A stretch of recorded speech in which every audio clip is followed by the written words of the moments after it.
What does it actually mean to be faithful with what God has placed in your hands? Well, Luke 16:10 says, if you are faithful in little things, you will be faithful in large ones. But if you are dishonest in little things, you won't be honest with greater responsibilities. Now, this verse is connected to one of the many parables of Jesus found in the Gospels.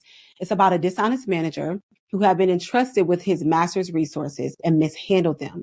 When the master found out and was about to remove him, this manager did something very interesting.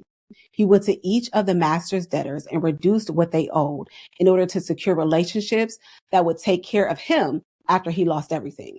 Now, the master, after finding out what happened, actually commended him, not for his dishonesty, but for his shrewdness and intentionality in handling the situation.